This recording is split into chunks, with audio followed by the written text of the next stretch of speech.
Olá, meu aluno, olá, minha aluna, que saudade de todos vocês, que vontade de encontrá-los em sala de aula, de abraçá-los, de conversar com vocês, olho no olho, de modo presencial.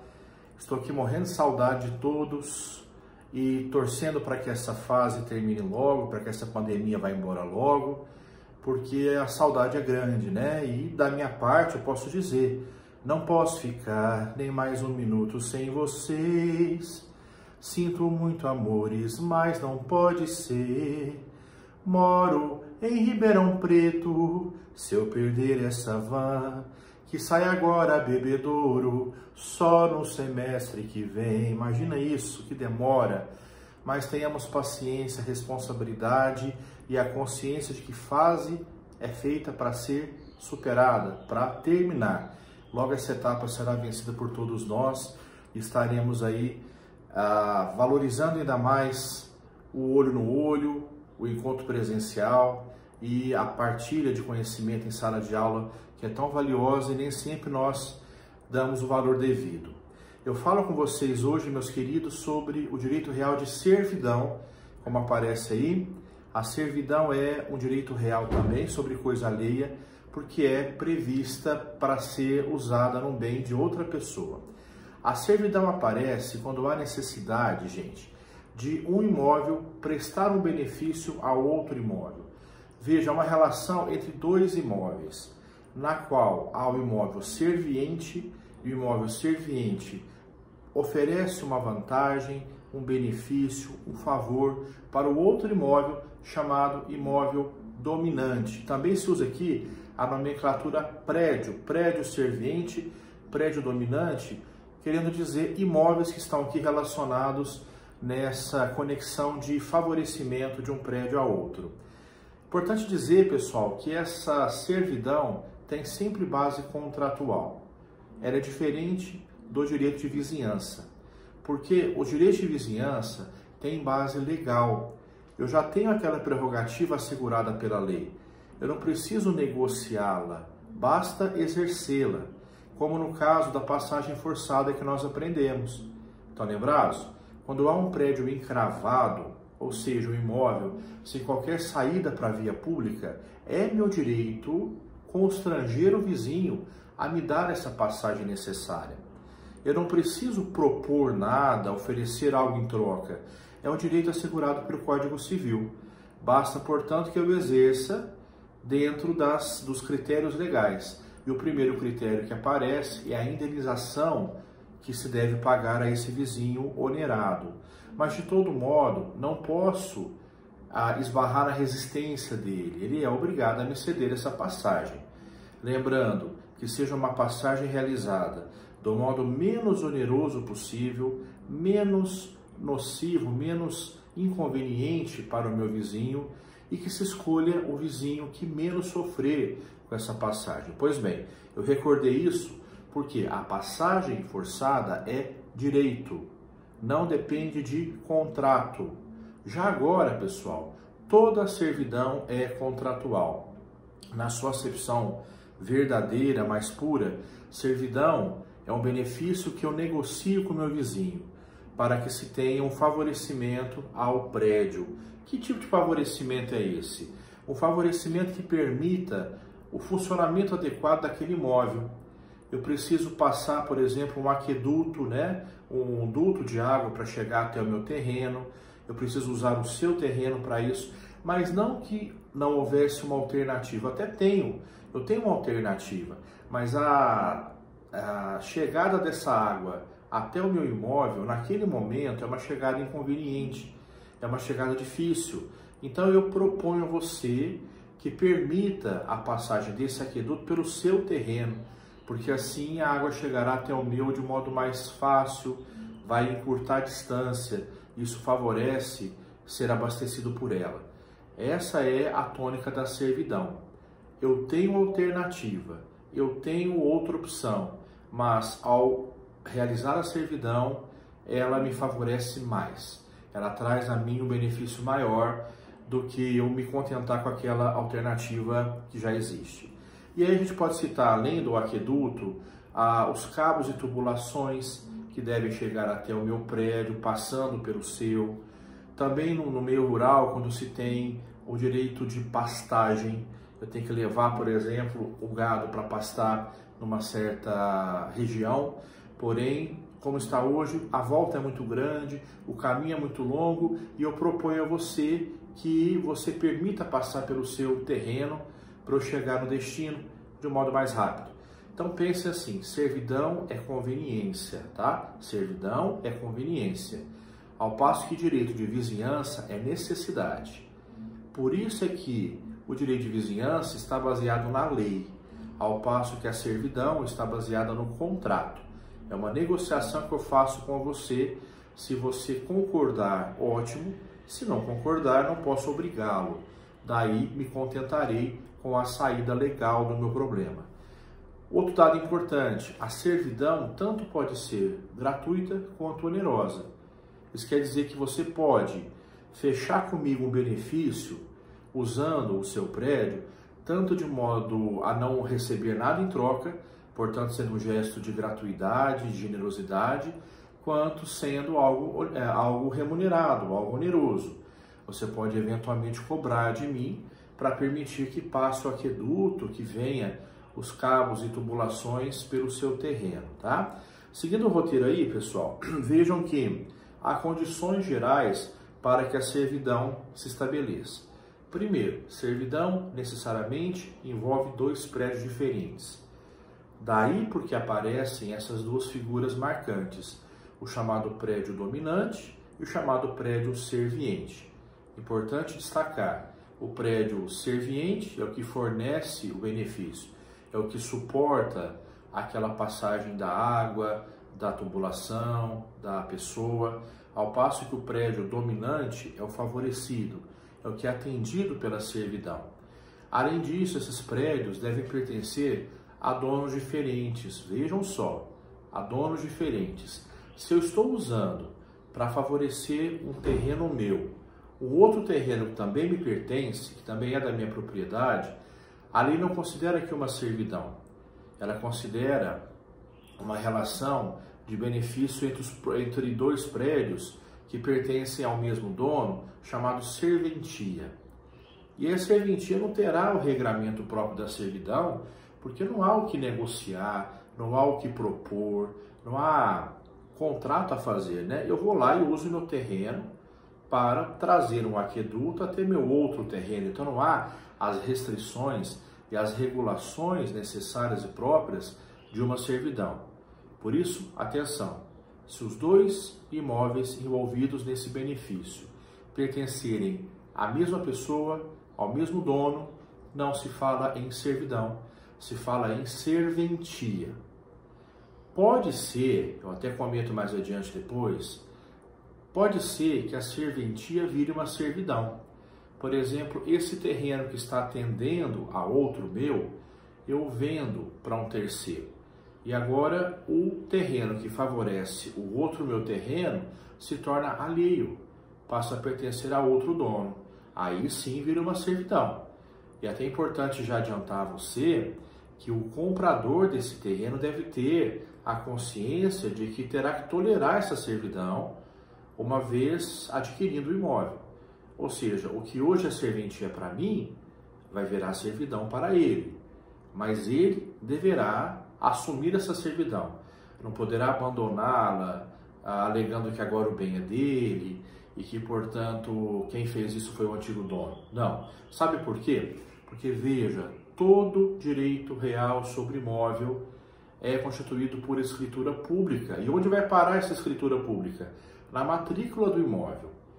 Quer dizer que quando o comprador vem negociar esse terreno, ele toma ciência da servidão. Ele sabe que ali há uma servidão constituída. Portanto, não pode alegar ignorância, desconhecimento, que foi enganado pelo vendedor, né? Ah, mas e se de repente não foi registrada a servidão? Diz o Código Civil, pessoal, atenção, que toda servidão deve ser registrada no cartório imobiliário. Toda servidão deve constar de um documento formal, ou de um testamento, ou de um contrato. Não há presunção de servidão. Tá bom? Presunção de servidão não existe. não se presume servidão. Ou ela está devidamente comprovada e documentada, ou não pode ser exigida por aquele a quem ela favorece. Eu não posso dizer, olha, tem uma servidão aí para você, comprador, que você agora é obrigado a respeitar, mas ela não consta no registro, para ele não existe servidão. Repito, não se presume servidão. A servidão depende de um contrato ou de um testamento devidamente registrados no cartório imobiliário, junto à matrícula daqueles imóveis envolvidos, tá? Um dado importante também é que nessa relação entre dois imóveis, a servidão atende aos imóveis, ou ela envolve os próprios terrenos ou prédios. Isso quer dizer o seguinte, ela está vinculada ao bem, está vinculada ao imóvel e não à pessoa que vai se favorecer dessa servidão. Isso nos leva a lembrar daquela figura importante chamada obrigação propter rem. Estão lembrados? Obrigação propter rem é um ônus que recai diretamente sobre a coisa e que, portanto, independe daquele que seja o seu proprietário. Todo mundo que for dono desse prédio serviente ficará obrigado a respeitar a servidão sobre ele. Ou seja, por ser obrigação propter rem, quer dizer, obrigação própria da coisa, a servidão acompanha o bem e não acompanha o seu dono. Mudou o dono, a servidão permanece, porque ali estará servindo ao imóvel. Por isso eu falei, não dá para o comprador alegar que não sabia, ou alegar que não fez a servidão, que não participou da sua constituição. Isso não vem ao caso. Ele está recebendo um bem cuja matrícula do imóvel, ou cuja matrícula já informa a ele que ali existe uma servidão a ser respeitada. Então veja, a servidão atende ao bem e não à pessoa, porque deriva de uma obrigação propter rei. Outro dado importante é a servidão, então, precisará ser sempre registrada para ter uma publicidade. Aqui vem o caráter erga omnes da servidão, como é o caráter de qualquer direito real sobre bem imóvel. Deve ser publicado, veiculado à coletividade, e isso acontece a partir do registro em cartório do contrato de servidão. Agora veja lá o próximo item, as características da servidão. Primeira coisa, gente, servidão é direito real. Ora, então, se é direito real, é um direito que vai se exercer diretamente sobre a coisa. E é exatamente isso. A passagem de tubulações, de cabos, a passagem de pessoas, o chamado direito de passagem, né? Tudo isso acontece de modo a se ter um contato direto com o bem. É bom lembrar, direito real é um poder. Direito real é o poder que eu tenho de usar o bem a meu favor. Usar o bem a meu favor, seja na qualidade de proprietário, seja na qualidade de usufrutuário, de aquele que habita, de superficiário, como nós aprendemos, seja agora na qualidade de titular de um bem dominante. Então quer dizer que isso está relacionado ao próprio bem. Como consequência de ser direito real, ela tem uma eficácia erga omnes. Estão lembrados? Quando o direito real se estabelece, ele define, em todos os casos, um sujeito passivo universal. Por que sujeito passivo universal? Porque ele é indeterminado. Ele é representado por toda a coletividade. Toda a coletividade agora precisa se abster de perturbar esse direito. A gente comentava isso em sala ainda, né? Ou seja, uma obrigação indeterminada para um grupo indeterminado, qual seja, não atrapalhar o direito real, não atrapalhar a propriedade, o usufruto e agora não atrapalhar a servidão. Ela também estabelece a eficácia erga omnes, definindo que toda a sociedade é um sujeito passivo perante ela, cuja obrigação qual é? Não perturbá-la, não atrapalhar o exercício da servidão. Outro dado importante é que ela é um direito acessório. Por que acessório? A servidão não vale por ela mesma. A servidão pressupõe um direito mais importante, qual seja a propriedade. Ela acompanha o direito real de propriedade. ela é acessório do direito principal. Não adianta eu querer estabelecer servidão, por exemplo, num terreno que não é meu, num terreno em que eu sou locatário, em que eu sou comodatário, porque aí nessas condições eu não sou proprietário, eu sou mero possuidor. Concordam? Então não dá para você ter servidão, que é direito derivado, a partir de um direito primário que não existe. Ou em outras palavras, quem tem o mais é que tem o menos. Se eu sou primeiro proprietário, é porque eu sou agora, posso ser agora titular da servidão, né? O beneficiário dessa servidão. Daí essa ideia de que o acessório segue o principal, também aqui, gente, na relação dos direitos reais, né? A servidão, repito, direito secundário, pressupõe a propriedade, direito principal, porque deve haver primeiro a propriedade sobre a qual a servidão poderá ser exercida. Um dado importante também, a servidão é perpétua. Olha que coisa contundente, né? Impactante. Meu Deus, como assim ela é perpétua? É para todo sempre? É mesmo. Sabe por quê? Não acontecendo uma causa prevista em lei para a sua extinção, a servidão é ad eterno. Ela vai se mantendo enquanto ela for necessária. Veja só, até por uma questão lógica, por uma questão de raciocínio. Ela foi constituída para favorecer o imóvel. Enquanto houver aquela necessidade de favorecimento, ela vai se mantendo, ela vai se cumprindo de modo regular, até que em algum momento aconteça, como eu disse, alguma hipótese de extinção da servidão que nós aprenderemos. Mas até lá, repito, ela é perene, ela é perpétua, ela atravessa gerações, até porque eu disse, a servidão não serve ao dono, à pessoa, ela serve ao bem. Daí, enquanto ela for necessária, aquele bem ela deverá ser mantida. Daí porque ela tem um prazo indefinido. Olha como ela é o contrário da superfície. A superfície sempre tem prazo certo, sempre é de um tempo definido pelo contrato. A servidão é o contrário. A servidão tem um tempo indefinido enquanto ela for necessária para atender aquela carência, aquela demanda do imóvel dominante. Um dado importante também, a servidão é indivisível. Por ser indivisível, mesmo que, por exemplo, o prédio dominante tenha 2, 3 ou mais proprietários, cada proprietário daquele terreno dominante pode exigir a servidão por inteiro. E o que está alegando a servidão parcial não pode usar isso como justificativa para não cumpri-la. Explico melhor. Somos 3 proprietários de um imóvel dominante. Por que dominante? Porque está sendo favorecido por outro prédio da frente, que é o prédio serviente. Beleza.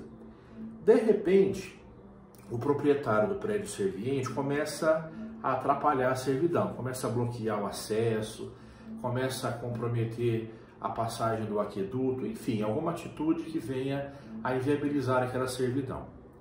Eu, sozinho, vou lá e reclamo, até judicialmente, o respeito ao direito de servidão que foi estabelecido. Aí ele, perturbador da servidão, pode dizer, não, mas você é um de 3. O seu direito a essa servidão é parcial, ele recai sobre 1/3 apenas dessa prerrogativa. Errado, errado. A servidão é um todo indivisível. Eu estou ali não representando o meu interesse ao reclamar o respeito à servidão. Eu estou representando o bem. Eu estou falando pelo imóvel dominante, cujo benefício é proporcionado por aquela servidão. E agora está sendo embargado, atrapalhado pelo titular serviente. Entendem? Então eu posso, repito, em nome próprio, reclamar o respeito e o cumprimento à servidão em nome de todos, em benefício de todos, porque eu estou, na verdade, representando o prédio dominante e não propriamente cada um de nós. Outro dado importante é que a servidão é também inalienável.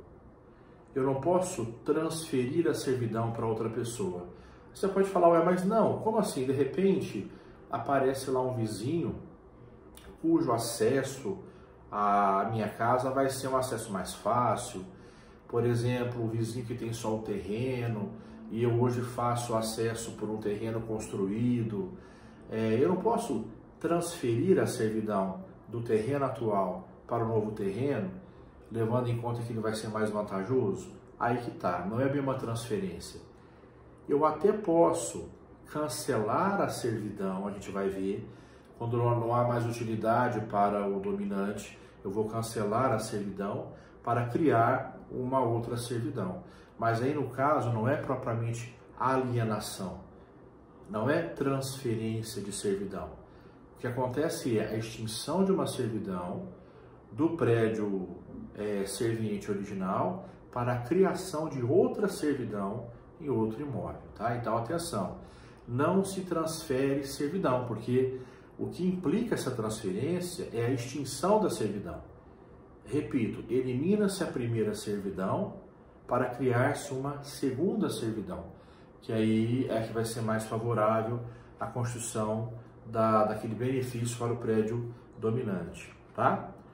O que mais que é importante dizer? Agora tratar com você no item nosso, né, da classificação da servidão. A gente também pode lembrar de maneira muito contributiva para a aula daquela chamada servidão de passagem. Inclusive ela é a referência para o contraponto da servidão de passagem com o direito de passagem forçada. Bom sempre lembrar, na passagem forçada o prédio está encravado, isolado, sem qualquer saída para a via pública. Já na servidão de passagem, o prédio tem uma saída para a via pública, porém uma saída ruim, difícil, inconveniente, e então o dono daquele prédio, quase encravado, né, ele vai propor a algum vizinho que se faça ali uma passagem, uma servidão de passagem que seria voluntária, né? Não uma passagem forçada, mas uma passagem voluntária. Nesse caso, a gente compara bem as duas figuras, né? Em que na passagem forçada se tem um direito daquele proprietário isolado, ao passo que na servidão de passagem se tem uma prerrogativa de propor, de propor essa passagem a partir de um contrato. E aí vejam, isso interfere na classificação da servidão, porque quando se tem uma servidão chamada contínua, servidão contínua é aquela que não depende da ação do homem de maneira permanente. Quer dizer, uma vez instalada, uma vez realizada a servidão, ela vai se cumprir de modo natural, sem que isso dependa de uma atitude de alguém. Por exemplo, eu fiz lá o aqueduto, eu trouxe a água até meu imóvel, acabou, está instalado o aqueduto para sempre, né? Então não é necessária mais uma intervenção da vontade humana para que essa servidão funcione. Por isso é chamada contínua. Ela vai funcionar continuamente, regularmente, sem a necessidade de uma intervenção do homem. Já quando se diz da servidão descontínua, aí sim, para cumpri-la é preciso a ação do homem, é preciso a conduta humana. E aí vem o que havia lembrado da passagem, da servidão de passagem, também chamada servidão de trânsito de pessoas. Como é que se vai ter uma servidão de passagem sem que as pessoas passem, sem que realizem esse trânsito sobre o terreno serviente? Não é verdade? Então aí, como essa servidão depende de uma atitude da pessoa humana, ela é chamada de servidão descontínua. Ela só vai funcionar quando o ser humano agir. Outro caso curioso, e até uma servidão que a gente às vezes nem entende como funciona bem, é a servidão da obrigação de não fazer. Olha isso. Obrigação de não fazer, vocês se recordam, é uma obrigação de abster-se de algum ato. E eu posso também definir essa obrigação de não fazer na forma de servidão. Eu combino com o meu vizinho que ele não faça o muro divisório entre as nossas propriedades acima de uma certa altura. porque eu não quero que o muro seja tão alto a ponto de comprometer a iluminação da minha casa, comprometer a circulação de ar. Então eu faço um contrato de não fazer com ele, pelo qual ele se obriga a não fazer um muro acima de certa altura. Isso é uma servidão. É a servidão de uma obrigação de não fazer. Aí veja, nesse caso, enquanto ele não fizer o muro, ele estará cumprindo essa servidão. Então, essa atitude do meu vizinho em respeitar ou não fazer, em se abster dessa atitude, é também uma servidão descontínua, né? Porque enquanto ele não fizer, está ali se mantendo a servidão como respeitada, como atendida. O outro critério, pessoal, é o critério da servidão aparente e não aparente. Também muito curiosa, porque a servidão aparente, o nome está dizendo, ela é revelada por algum elemento exterior. Eu consigo saber que ali há uma servidão, porque há uma identificação dela. No caso, uma servidão de aqueduto, por exemplo, o aqueduto ele é sinalizado, ele é identificado, há um mapeamento dele no terreno em que ele passa, né?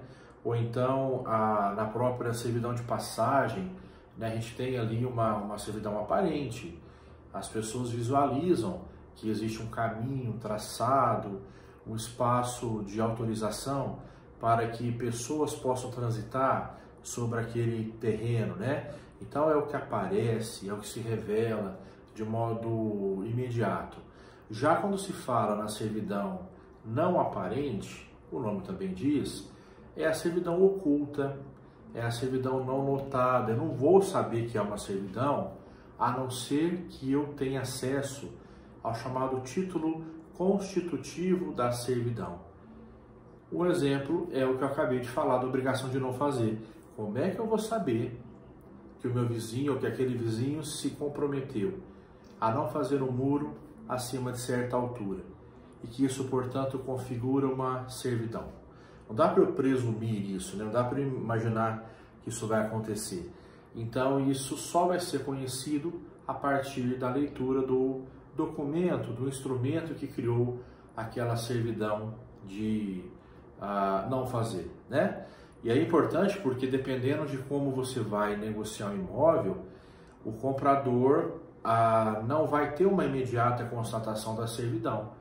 Por isso é que, por segurança, a lei sempre vai exigir que a servidão seja constituída por contrato, seja um contrato público ou particular, mas por um contrato registrado no cartório, para que a partir desse contrato, o interessado na aquisição daquele imóvel tome conhecimento dessa servidão. Imagine você, né? Eu estou lá vendo uma casa, já vejo ali um muro, acho o muro um pouco baixo, gostaria de proteger melhor o meu imóvel, mas aí naquele momento eu não posso afirmar com segurança que existe uma restrição de não fazer um muro.